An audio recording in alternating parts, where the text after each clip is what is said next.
صاحب ابني دخل ورايا المطبخ، وأنا بصراحة عملت معاه كل حاجة، ومن يوميها وعجبني اللي هو عمله ولفت انتباهي ليه بسرعة.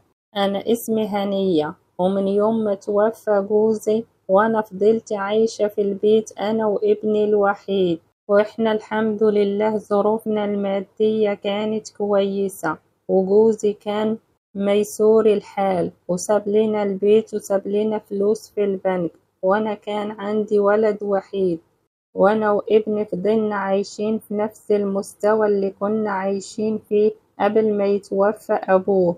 وأنا لما توفى جوزي أنا ابني كان ما شاء الله كبير وبقى شاب وخلص دراسة، وبعد كده ابني جاله عقد عمل يشتغل في دولة الخليج، وفعلا من يوم ما سافر ابني واشتغل هو ما خلانيش محتاجة لأي حاجة خالص، وهو اللي كان بيصرف عليا وبيبعت لي فلوس كتير، وكان بيقولي أنا مش عايزك تشيلي هم حاجة خالص، البسي وصرفي وتدلعي، أنا مش عايزك تخلي نفسك محرومة من حاجة، وأي حاجة نفسك فيها هاتيها.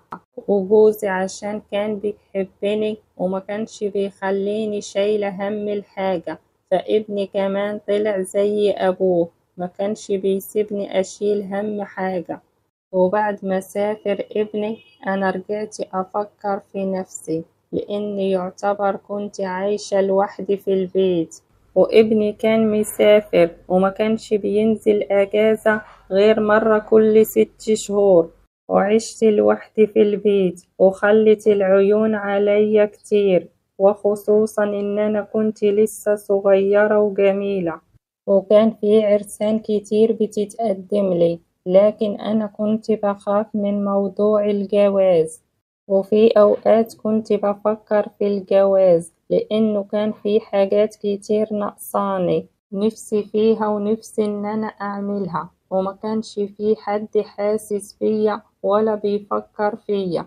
ولما اتكلمت مع ابني في الموضوع ده فضل يضحك، وكان واخد كلامي إنه هو هزار، كان بيقولي جواز ايه يا ماما، وعريس ايه ده اللي هيتقدملك، هو انتي شايفة نفسك صغيرة ولا ايه؟ ويوميها ابني قال كلام كتير، وما كنتش اتوقع انه ابني انا يقولي الكلام ده او اسمعه منه، وهو كان فاكر الموضوع هزار، وانا كمان لما لقيت رد فعله كده عملت نفسي ان انا بهزر معاه، لانه هو ما كانش حاسس بمشاعري ولا حاسس بيا، وما كانش قدامي حل تاني غير ان انا اسكت. وفضلت عايشة في بيتي لوحدي لمدة 10 سنين، وابني مسافر وكان بينزل مرة كل سنة، وأنا بصراحة عدت عليا فترة كانت صعبة، وأنا ما كنتش عارفة أعمل إيه عشان أقنع ابني إن أنا أتجوز. وبعد فترة ابني قرر إن هو يرجع مصر ويستقر ويفتح مشروع هنا ويستقر في البلد. وبعد رجوع ابني من السفر هو بدأ يشغلني بأصحابه، وفي الفترة دي حصلت حاجة أنا ما كنتش أتوقعها، وما كنتش فاكرة إنه هي هتغير حياتي بالشكل ده. وبعد ما ابني رجع من السفر هو كان عامل عزومة لأصحابه في البيت، وهو طلب مني إن أنا أحضر لهم العشاء، وفعلا ده اللي حصل، أنا عملت لهم أحلى عزومة هم يشوفوها، وخصوصا إن هم كانوا من محافظة تانية، لكن أنا استغربت لما لقيت صاحب ابني ده الوحيد اللي كان واقف معايا في المطبخ وبيساعدني، وهو كان مركز معايا قوي وما كانش مشغول بصحابه نهائي، وطول الوقت هو واقف معايا بيقولي أنا مش مصدق نفسي إن انتي صغيرة وحلوة قوي. فضلت أضحك وأهزر معاه، لكن أنا كنت حسباه في مقام ابني، وأنا ما كانش في نيتي أي حاجة خالص.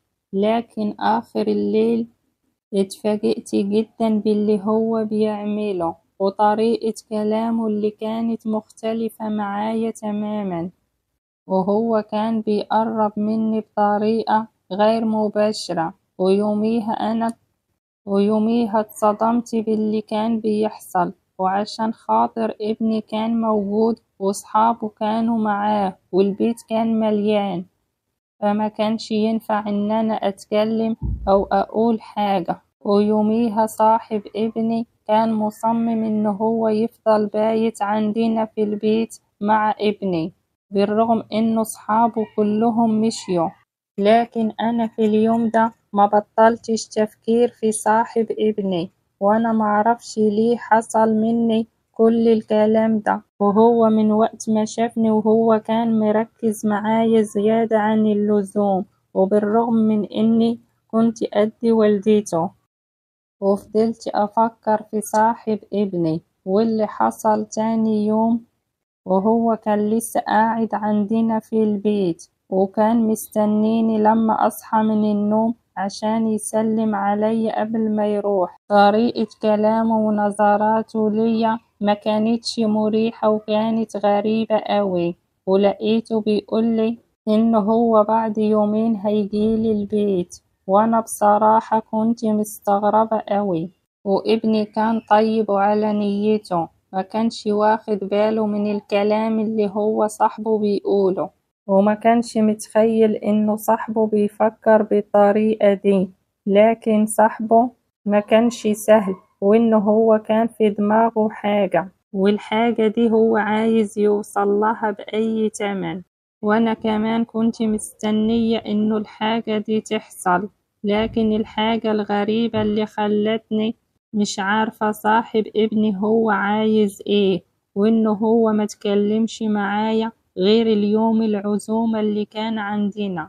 وبعد يومين لقيت باب الشقة بيخبط، ولما رحت افتح كنت فاكرة انه هو ابني، لكن طلع صاحبه. ولما فتحت هو سألني على ابني، قلت له هو مش موجود. قال لي أنا كنت جاي عشانه وكنت فاكر إنه هو في البيت. قلت له لأ، ده ابني سافر النهاردة، هو ما قالكش ولا إيه؟ قال لي لأ، ده هو قايل لي إنه هيسافر بعد يومين، وهو اللي كان قايل لي الكلام ده، وأنا جيت النهاردة عشان أقعد معاه وأسلم عليه. ويوميها أنا دخلته البيت وقلت ما ينفعش إن أنا أسيبه واقف على الباب. وبعدها قلت أما أدخل المطبخ عشان أقدم له الواجب عشان يروح على بيتهم، لأنه ابني مش موجود. وهو فضل يتكلم معايا بطريقة غريبة، وسبته قاعد في الصالون ودخلت المطبخ عشان أعمل له كوباية عصير. وبعدها هو دخل ورايا وفضل يتصرف تصرفات غريبة، وللأسف أنا كمان وافقت على كده، وما حسيتش بالغلط اللي أنا عملته غير بعد ما هو خلص كل حاجة. وكنت ندمانة جدا، وبقيت خايفة ومرعوبة لأنه يروح يحكي لابني حاجة. لكن كنت بقول لنفسي هو مش هيقدر يروح يقول حاجة لابني عشان ما يضرش نفسه. وبعدها بيومين أنا لقيته جاي عندي البيت تاني وبيطلب مني نفس اللي حصل المرة اللي فاتت. ولما أنا رفضت هو قال لي لو انت ما عملتيه زي ما أنا بقولك هوري ابنك الفيديوهات والصور واللي حصل قبل كده، هقوله إنه انت اللي كلمتيني وطلبتي مني إن أنا أعمل معاكي كل الحاجات دي. وأنا بصراحة دلوقتي خايفة ومرعوبة ومش عارفة أعمل إيه ولا أتصرف إزاي.